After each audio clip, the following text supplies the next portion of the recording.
The last experiment is a study of reflex clystron. We are going to see about the characteristics of the reflex clystron. So this is a setup we are having. This is a clystron power supply. This is a clystron oscillator, combinedly called as clystron source. Due to heat problem, we have to connecting the fan for reducing the heat of that clystron oscillator. In a clystron power supply, certain things we have to note it down. First, we have to check all the nodes are in minimum. Every node should be in minimum. So we have to set the beam voltage rippler should be in minimum. Next, we have to select after switching on our clystron power supply. Check that high tension is should be switched on.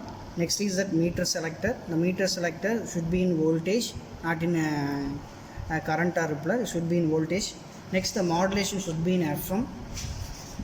Next, the frequency and the amplitude section should be the white mark should be in narrow. That means in middle of this rotation. Next, the beam voltage should be set to 300 voltage.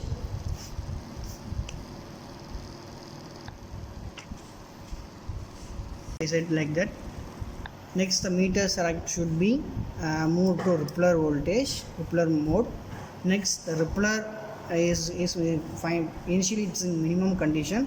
We have to adjust this rippler voltage should be to maximum.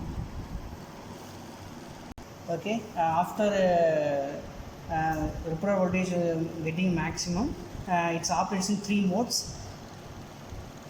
If we have to reduce the minimum voltage step by step, we will see in CRO there is a mode variation or mode reduction.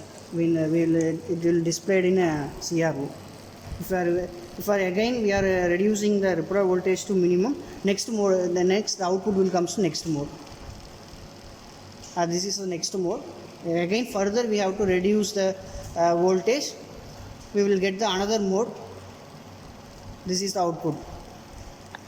In every node, there is we have to calculate the maximum point, middle, and minimum point variations. Here we have to calculate the rippler voltage, frequency, and output. For every modes, we have to note the around 5 readings. We have to note it.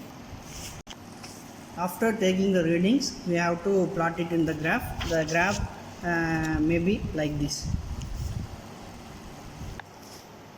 For measuring the frequency for each node, we have to adjust the frequency meter.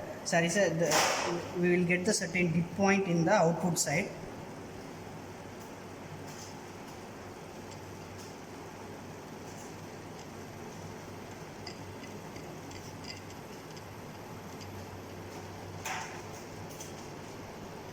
Okay, this is a dip point we will get.